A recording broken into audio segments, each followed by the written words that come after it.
जय श्री कृष्णा। हरि प्रेमी भक्तों, आज हम जानेंगे माघ मास के शुक्ल पक्ष की एकादशी की कथा, विधि एवं महात्म्य के बारे में। हरि प्रेमी भक्तों, सभी सिद्धियों को प्रदान करने वाले माघ मास के शुक्ल पक्ष की एकादशी का नाम जया एकादशी है। इस व्रत के दिन भगवान श्री नारायण की धूप दीप प्रसाद फल पुष्प इत्यादि चढ़ा करके विधि पूर्वक पूजन करना चाहिए। इस व्रत को करने से भूत प्रेत पिशाच आदि निकृष्ट योनियों में जाने का भय नहीं रहता। अनेकों जन्मों के पाप नष्ट होकर के इस लोक और परलोक में सुख की प्राप्ति होती है। इस एकादशी का व्रत विधि पूर्वक करने से और इस एकादशी की कथा सुनने से अश्वमेध सहस्राणि वाजपेय शतानि च एकादशीम कथा श्रुत्वा श्रोता फलवाग भवेत्, अर्थात 1000 अश्वमेध यज्ञ और 100 वाजपेय यज्ञ कराने से जिस फल की प्राप्ति होती है, वही फल एकादशी की कथा सुनने मात्र से प्राप्त हो जाता है। आइए कथा के बारे में जानते हैं। धर्मराज युधिष्ठिर भगवान से पूछते हैं कि हे प्रभु, अब कृपा करके आप मुझे माघ मास के शुक्ल पक्ष की एकादशी के विषय में बताइए। इस एकादशी का क्या नाम है, व्रत की विधि क्या है, इस दिन कौन से देवता का पूजन किया जाता है, यह सब हे प्रभु मुझे आप विस्तार पूर्वक बताइए। तब श्री भगवान कृष्ण कहते हैं कि हे पांडुपुत्र, इस एकादशी का नाम जया एकादशी है। इसका व्रत करने से मनुष्य ब्रह्म हत्या आदि महान पापों से छूट करके स्वर्ग को प्राप्त करता है। भूत प्रेत पिशाच आदि योनियों से भी इस एकादशी का व्रत करने से मुक्ति मिल जाती है। अतएव सभी को यह व्रत विधि पूर्वक अवश्य करना चाहिए। हे धर्मराज, अब मैं तुमको पद्म पुराण की एक कथा सुनाता हूँ, तुम ध्यान लगा करके सुनो। श्री भगवान कहते हैं कि हे धर्मराज, देवराज इंद्र स्वर्ग में राज करते थे। अन्य सभी देवतागण सुखपूर्वक स्वर्ग में रहते थे। एक समय इंद्र अपने नंदन वन के अंदर अप्सराओं के साथ क्रीड़ा कर रहे थे। गंधर्व गण गान कर रहे थे। हे धर्मराज, उन गंधर्वों में प्रसिद्ध पुष्पदंत तथा उसकी कन्या पुष्पावती थी और चित्रसेन तथा उसकी स्त्री मलिन भी थे। मलिन का पुत्र पुष्पवान और उसका पुत्र माल्यवान भी उपस्थित थे। उस समय पुष्पावती माल्यवान को देख करके मोहित हो गई और काम बाणों से चलायमान होने लगी। पुष्पवती ने अपने रूप सौंदर्य हाव भाव के द्वारा माल्यवान को अपने वश में कर लिया। पुष्पवती की सुंदरता को देख करके माल्यवान भी पुष्पवती के ऊपर मोहित हो गया।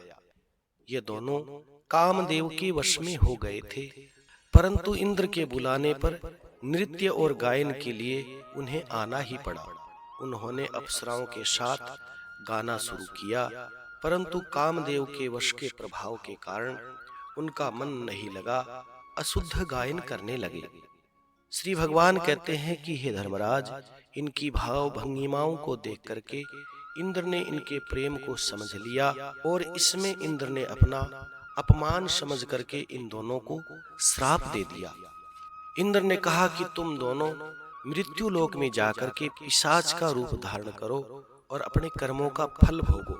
इंद्र का श्राप सुनकर के दोनों अत्यंत दुखी हो गए और हिमालय पर्वत पर पिशाच बनकर के अपना जीवन व्यतीत करने लगे। हे धर्मराज, रात दिन उन्हें एक क्षण भी नींद नहीं आती थी। उस स्थान पर अत्यंत सर्दी थी, इसके कारण उनके रोम खड़े रहते थे और दांत भी कटकटाने लग जाते थे।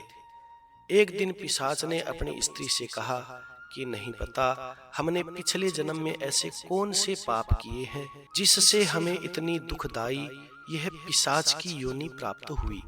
श्री भगवान कहते हैं कि हे धर्मराज, देव योग से एक दिन माघ मास के शुक्ल पक्ष की पवित्र पावन जया एकादशी का दिन आया।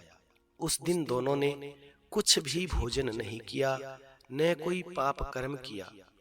दोनों अत्यंत दुखी मन से पीपल के पेड़ के नीचे बैठे रहे। जब भगवान श्री सूर्य नारायण अस्त हो गए तब रात्रि भर दोनों ने सर्दी के कारण नींद नहीं आई, एक दूसरे के साथ सट करके सारी रात ऐसे ही बिता दी। दूसरे दिन प्रातःकाल होते ही इस व्रत और रात्रि के जागरण के प्रभाव से इनका पिशाच शरीर छूट गया और अत्यंत सुंदर वस्त्रों तथा आभूषणों से सज करके दोनों ने स्वर्ग को प्रस्थान किया।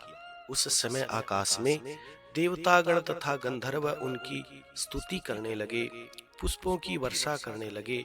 स्वर्ग में जाकर के दोनों ने देवराज इंद्र को प्रणाम किया।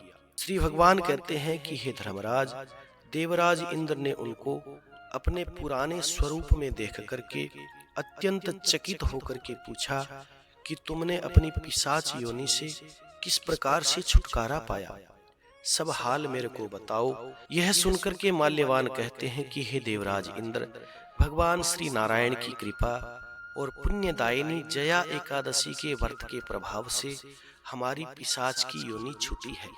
तब देवराज इंद्र कहते हैं कि हे माल्यवान, भगवान की कृपा और एकादशी के व्रत करने से न केवल तुम्हारी पिशाच की योनि छूटी है, हम देवताओं के भी तुम दोनों वंदनीय और पूजनीय हो गए हो, क्योंकि भगवान विष्णु और शिव के भक्त हम लोगों के लिए वंदनीय और पूजनीय हो जाता है। अतः आप दोनों बड़े धन्य हो।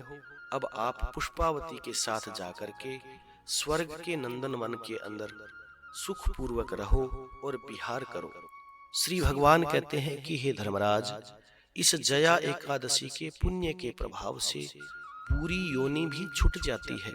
जिस मनुष्य ने इस एकादशी का व्रत किया है उसने मानो यज्ञ, तप, दान आदि सभी पुण्य कार्य कर लिए हो। जो मनुष्य जया एकादशी का व्रत करते हैं वे अवश्य ही 1000 वर्ष तक स्वर्ग में निवास करते हैं।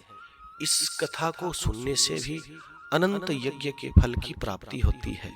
जय श्री कृष्णा। इस कथा का सार जानने से पहले आप अगर चैनल पर नए हो तो चैनल को सब्सक्राइब करें, ताकि आने वाली व्रत कथाएं, विधि, महात्म्य आपको प्राप्त होता रहे।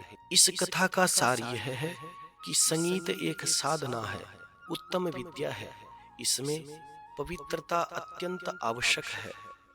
फिर भी जिस सभा में अपने से बड़े गुरुजन, श्रेष्ठ जन, बड़े जन उपस्थित हो, वहां प्राणी को संयम और मर्यादा बना करके रखना चाहिए, ताकि गुरुजनों का, अपने से श्रेष्ठ जनों का, बड़ों का अपमान न हो, उनका सम्मान बना रहे। अपने गुरुजनों का, श्रेष्ठ जनों का, बड़ों का, माता पिता का अपमान करने से मनुष्य घोर नरकों में जाता है। इसलिए मनुष्य को मर्यादा बना करके संयम से अपने श्रेष्ठ जनों के आगे, गुरुजनों के आगे, माता पिता के आगे व्यवहार करना चाहिए। जय श्री कृष्णा, जय श्री सीताराम। कथा सुनकर के लाइक करें, शेयर करें और कमेंट में भगवान का मंगलमय नाम अवश्य लिखें। और जो लोग इस चैनल पर नए हो वो चैनल को सब्सक्राइब करें, ताकि आने वाली समस्त व्रत कथाएं, विधि, महात्म्य आपको प्राप्त होते रहें। जय श्री कृष्णा, जय श्री सीताराम।